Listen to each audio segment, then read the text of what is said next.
Filosofia e teologia, ou fazer teologia com a filosofia em mente, cara, para assuntos complicados é fundamental você ter uma base filosófica para pensar teologia, e tem literatura para isso. Esses dias me perguntaram por que eu não era católico, eu respondi que era por causa do tipo de resposta que eu dou para a crítica kantiana, ou seja, para a introdução da racionalidade de Kant no universo da epistemologia. O pessoal falou, que é isso, Vitor? Bom, isso é raciocínio crítico filosófico aplicado ao mundo da teologia, tá? Eu posso explicar isso nesse vídeo daqui a pouco, mas o objetivo desse vídeo é para você que talvez esteja interessado em fazer o diálogo entre filosofia e teologia funcionar bem, por onde você começa. Então, hoje eu vou indicar 3 livros e mais alguns bônus para que você consiga, para que você seja capaz de fazer esse diálogo acontecer. Não é tão difícil quanto pode parecer. E para você que não me conhece, olá, eu sou o Victor Fontana, esse aqui é o meu canal, ele pode ser um pouco seu também. Para isso basta que você se inscreva nesse canal, ative as notificações, deixe o seu like, o seu comentário, tudo isso ajuda o YouTube a identificar que você gosta de Bíblia, teologia e quem sabe um pouquinho de filosofia também, que é o assunto principal desse canal. Bíblia, teologia, é isso que você vai encontrar aqui. Os links para os livros que eu vou indicar estão aqui na descrição, tá? Então, vamos lá. Por onde a gente começa para poder estabelecer um bom diálogo entre filosofia e teologia? Olha, talvez ter um conhecimento histórico da história da filosofia ajuda, então você vai encontrar aí quais são os livros de história da filosofia que são interessantes, e para isso, de repente, você pode ir lá na Filosofia Explica, que é o canal do Felício Molinari. É uma boa maneira de começar. Mas precisa ser desse jeito? Não. Dá para ser mais simples, pelo menos no começo, sem que você conheça toda a história da filosofia.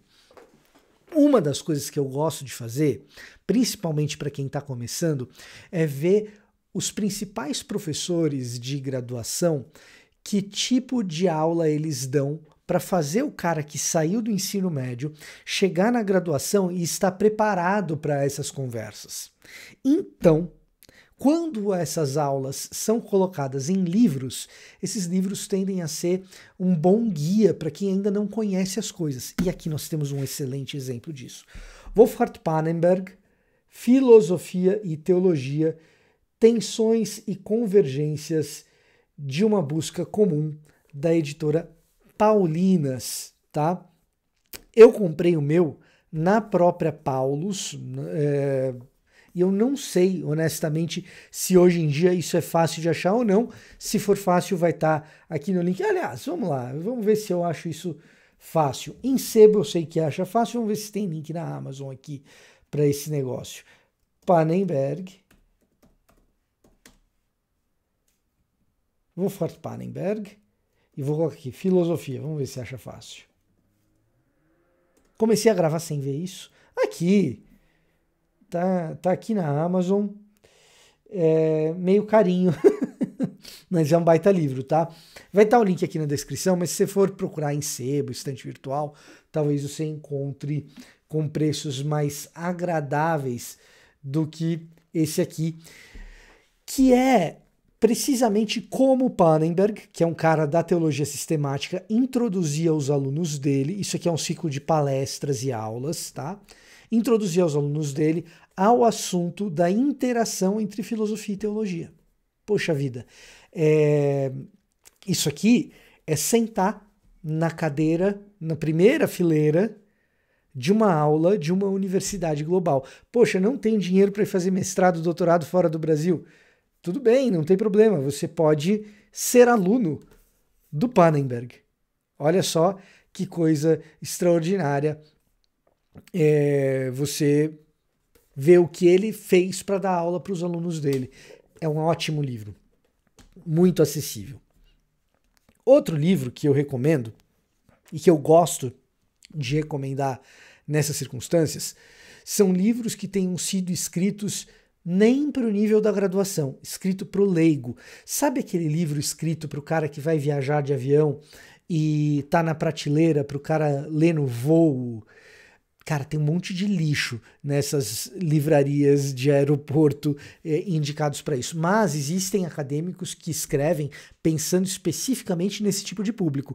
O curioso que está passando por uma livraria, olha para aquilo que está na primeira prateleira e como esse cara vai ler isso. Então, a gente tem um negócio muito interessante que é esse aqui, ó, do Tom Holland, Domínio, tá? Domínio. Vou aproximar de você aqui para você. Seria bom se ele focasse, né? Ah, agora focou, ó. O cristianismo e a criação da mentalidade ocidental. Poxa, a criação da mentalidade ocidental é justamente essa ideia de história das ideias. E aqui você vai ter uma história das ideias, publicado pela editora Record, esse sim muito fácil de achar, tá? Uma história das ideias que vem em direta interação com a história do cristianismo. Pô, aí a gente tem um negócio muito legal. E é um livro feito pensando em você que é um curioso, contando histórias, você se sente lendo uma coisa mais leve, de fato, mesmo falando de história do pensamento, falando de filosofia, é o segundo livro que eu indico. O terceiro livro que eu indico está em inglês. Uma pena. Mas eu vou indicar mesmo assim para você que sabe língua inglesa, os outros que estão aqui, que é bônus, é tudo em português, tá? Então não vai embora só porque eu estou indicando o livro em inglês. É uma enciclopédia concisa da filosofia da religião. Anthony Thiselton, tá? Por que isso aqui é legal? Esses dias me perguntaram sobre o realismo crítico do Anti-Wright. Aí eu falei, bom, você tem que ir lá ler o Novo Testamento e o Povo de Deus, que esse está publicado pela Thomas Nelson. E você vai ver que ali ele dá uma reciclada no Ben F. Meyer, que na verdade está usando a teoria do Bernard Lonergan.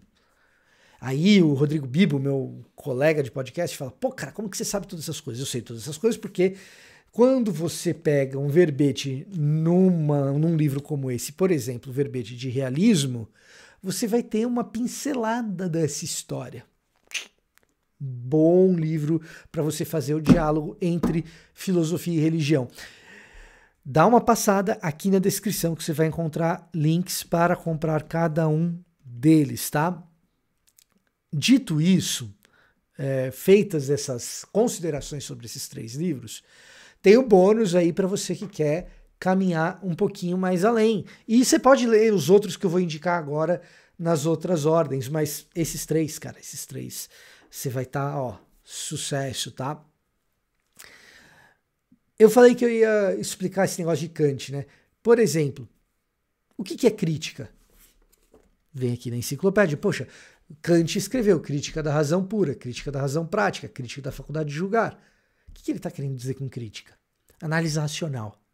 E como a gente faz análise racional é a maneira como a gente sabe que a gente sabe as coisas.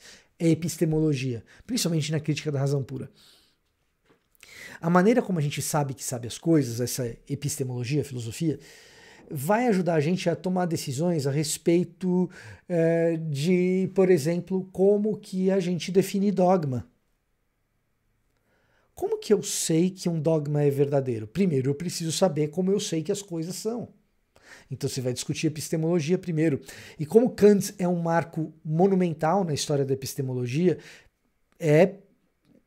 por exemplo, no contexto nosso de universidade pública, é o autor de filosofia seguramente mais estudado, tá? O pessoal fala muito de Karl Marx no contexto da universidade pública, todo mundo marxista, tem muito mais trabalho em Kant do que em Marx, tá? E o que acontece? O Kant introduz um poder de decisão do indivíduo, a autonomia subjetiva numa maneira que antes não tinha. Então a maneira como eu respondo à decisão do indivíduo sobre aquilo que é verdadeiro ou não, a maneira como eu respondo a essa questão vai definir como eu trabalho a questão de dogma. E uma vez que isso vai definir como eu trabalho a questão de dogma, define se a opção protestante ou a católica é mais adequada. Tá? Então, filosofia da religião tem coisa importantíssima. Vitor, tudo isso é muito complicado para mim. Vai por mim, se você for lendo isso aqui aos poucos, não será. Mas você quer uma coisa mais prática, agora vem o bônus, tá? Coisas para entender o mundo como ele é hoje. Tem 2 livros sobre pensamento, história da filosofia e o mundo atual que eu gostaria de indicar. Pós-modernismo do Stanley Grenz, tá? Isso daqui, cristianismo e a realidade pós-moderna, vai te ajudar bastante. E Carl Trueman, a ascensão do self moderno, pensamento contemporâneo explicado para os cristãos com profundidade, clareza e força. Todas essas questões sobre autonomia subjetiva, individualismo e outras questões, como as decisões que essa autonomia subjetiva leva no que diz respeito à sexualidade e tal, Carl Trueman, tá? Livro indicado. Gosto também do cara que vai pra briga. O que é o cara que vai pra briga? Não, tudo isso daqui é para te introduzir ao mundo do diálogo entre filosofia e religião, filosofia e teologia. Mas e quem está trabalhando método, filosofia e teologia para valer? Ah, eu quero saber na academia quem está fazendo isso. Bom, já fez isso faz tempo, é um clássico, mas vale a pena, super difícil. Esse é difícil, tá? Esse é difícil. Mas vale a pena ler. Eu mencionei ele agora há pouco. Bernard Lonergan, Método em Teologia. Quer entender o método do N.T. Wright de fazer teologia? Passa pelo Lonergan que você vai entender um pouquinho melhor. Beleza? E isso daqui é filosofia e teologia propriamente dita. É o tipo de literatura que nos humilha. É o tipo de literatura que eu passo para os meus alunos de pós-graduação. Na ementa, o cara chega e fala, pô, mas como é que eu vou ler esse negócio? Não consigo entender nada. É justamente para isso, para você perceber que na pós-graduação a coisa é um pouquinho mais difícil. E além disso, cara, se o assunto é filosofia e cristianismo, me parece necessário entender um pouco melhor como os medievais pensam. Se por um lado a gente vai entender a autonomia subjetiva, o individualismo, como a gente chega na pós-modernidade, com esses autores aqui, como que era a coisa dentro do espírito medieval? Etienne Gilson, tá? Esse livro aqui é O Espírito da Filosofia Medieval. Etienne Gilson é super referência em filosofia medieval, entre medievalistas, então super válido você dar uma olhadinha no Etienne Gilson ou Etienne Gilson, se você quiser, tá bom? Essas são as indicações que eu tinha para te dar. Como que você se vira com esse mundo da filosofia e da teologia? Essas aqui são algumas sugestões, beleza? Os links estão aqui na descrição. Deixa o seu like, deixa o seu comentário. Esse era o meu recado para hoje. Vou ficando por aqui. Até a próxima.